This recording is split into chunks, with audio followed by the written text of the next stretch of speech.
Logical ডিসক্রিপেন্সির সমস্ত কিছু এবার খতিয়ে দেখবেন জেলা জজেরা। সোমবার থেকেই শুরু হবে জেলা জজেদের কাজ, অর্থাৎ জুডিশিয়াল অফিসারদের যে কথা বলা হয়েছিল সেখানে জেলা জজেরা দেখবেন সমস্ত খুঁটিনাটি তথ্য এবং কি হবে, কিভাবে কাজ করবেন, এই বিষয়টি নিয়ে সরাসরি চলে যাব প্রতিনিধি অর্ণবের কাছে। অর্ণব, কি সিদ্ধান্ত হলো?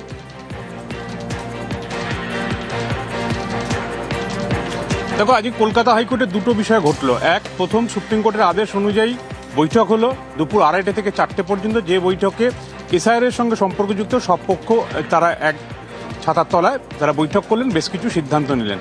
সেখানে নির্বাচন কমিশনের তরফে যিনি প্রতিনিধি এসছিলেন তিনি ল ডিপার্টমেন্টের হেড, যিনি বিহার এসআইআর ক্ষেত্রেও কাজ করেছেন কেন্দ্রীয় সরকারের এবং এক্ষেত্রে ইসিআইয়ের হয়ে বিশেষ করে। এর পাশাপাশি সব পক্ষের ডিজিপি, রাজ্যের মুখ্য সচিব, অ্যাডভোকেট জেনারেল, অতিরিক্ত সলিসিটর জেনারেল প্রত্যেকেই ছিলেন, প্রধান বিচারপতি ছিলেনই। সেখান থেকে সিদ্ধান্ত হয়েছে আপাতত কলকাতা হাইকোর্টে সিটিং জাস্টিসদের নিয়ে একটা কমিটি, এটা যে কোনো কাজ কলকাতা হাইকোর্টে করা হয়, সেটা বিল্ডিং হতে পারে, সেটা অন্য কোনো কলকাতা হাইকোর্ট ওরিয়েন্টেড কাজ হতে পারে, সব কিছুতেই হাইকোর্টের একটি করে কমিটি আছে। যেমন বিল্ডিং কমিটি, এই বিল্ডিং কমিটিতে কারা রয়েছেন, সবকিছুতে কমিটি আছে। এই যে কাজটা হচ্ছে কলকাতা হাইকোর্টকে তো দায়িত্ব দিয়ে সুপ্রিম কোর্ট, তার জন্য দুজন সিটিং বিচারপতিকে দিয়ে একটি কমিটি তৈরি করা হয়েছে।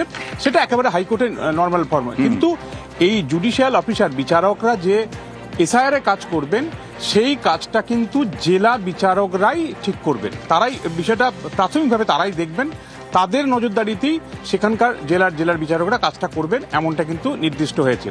একই সঙ্গে এই বৈঠকে আরও কিছু সিদ্ধান্ত নেওয়া হয়েছে, তার বিস্তারিত অংশ হয়তো সিইও দপ্তর থেকে আরও বিস্তারিতভাবে জানানো হবে। দ্বিতীয় যে পার্টটা হয়েছে তাতে জুডিশিয়াল অফিসারদের কোনো প্রশিক্ষণ দেওয়া হবে কি হবে না, সেই প্রশিক্ষণ নিতে হবে এবং তার প্রশিক্ষণ আজই দেওয়া হলো। আচ্ছা, আজ দেওয়ার অর্থ হলো সোমবার থেকেই যাতে এই জুডিশিয়াল অফিসাররা কাজে নেমে যেতে পারেন।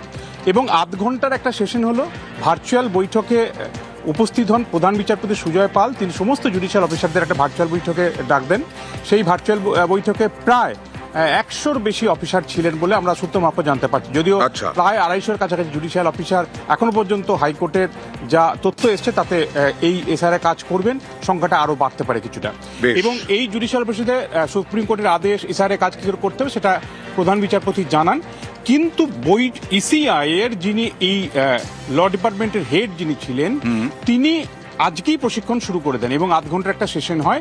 এবং এক্ষেত্রে ইআরওরা কি করে কাজ করে, এই ইআরওরা কি করে কাজ করে, কিভাবে কাজ করতে হয়, কি করে এই লজিক্যাল ডিসক্রিমিনেন্সি, ক্লেম, অবজেকশন কিও করতে হয়, তার একটা প্রাথমিক পাঠ দেওয়া হয়েছে। কাজেই প্রাথমিকভাবে একটা প্রশিক্ষণ পেয়েছেন জুডিশিয়াল অফিসাররা। সোমবার দিন সূচি চূড়ান্ত হবে, সেক্ষেত্রে জেলা ভিত্তিক একটা ট্রেনিং প্রশিক্ষণ হবে এবং কেন্দ্রীয়ভাবে যদি প্রয়োজন হয় সেক্ষেত্রে আরো একটা প্রশিক্ষণের ব্যবস্থা হবে।